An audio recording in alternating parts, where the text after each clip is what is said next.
அப்பா மேல எவ்வளோ பற்றாங்க கூட அப்பா மேலே தங்கச்சிக்காக ஆதரவு சப்போர்ட் பண்ணி கொடுங்க சரிங்களா. நான் ஒரு அப்பாவுக்காக சப்போர்ட் பண்ணதான் உங்களுக்கு கண்டிப்பாக அப்பாவுக்காக ஒரு நிலை எடுத்து நான் நிற்கிறேன். என் கூட துணையாக நிற்கிறேன். சரி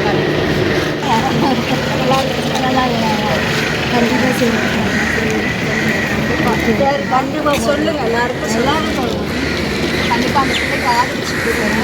உங்கள் வீட்டு பொண்ணு மாதிரி உங்கள் கூட சரிங்களா. சரி சரி சொல்லுங்க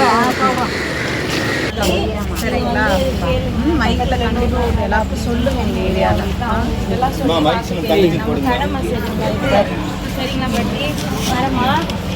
கண்டிப்பா போடுங்க எல்லாரும். மைக்ஸ் தேடி பார்த்து போடுங்க. இது நம்ம கடமை.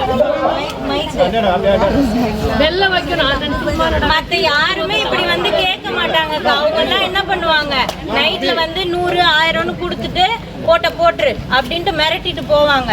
இதுக்கு நீங்க வந்து ஓட்டு போட போறீங்களா? இல்ல இந்த மாதிரி முகங்களை பாருங்க. படிச்சவங்கம்மா எல்லாருமே படிச்சுட்டு வேலையை விட்டுட்டு வந்து உங்க முன்னாடி நிக்கிறோம்னா நம்ம வீட்டு பிள்ளைக்காக தான் நிக்கிறோம். அவங்க எதிர்காலத்துக்காக நம்ம நிக்கிறோம். இத்தனை தடவை யாருக்கு ஓட்டு போட்டீங்கன்னு தெரியல, யார் யாருக்காக ஓட்டு போட்டீங்கன்னு தெரியல. இந்த தடவை ஒரே ஒரு தடவை உங்க வீட்டு பிள்ளைக்காக ஓட்டு போடுங்க.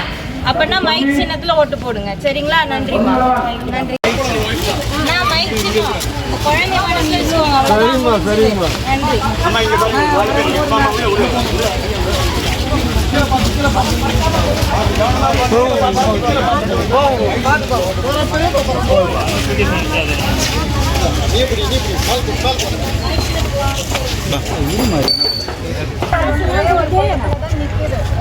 இங்கே வா தங்கச்சி, இங்கே பாருமா, காசு தருவாங்க, வாங்கிங்க, சூப்பராக வாங்கிக்கோங்க. ஆனால் ஓட்டு வந்து மாற்றி போட்டால் மட்டும்தான் நமக்கு நல்லது நடக்கும்.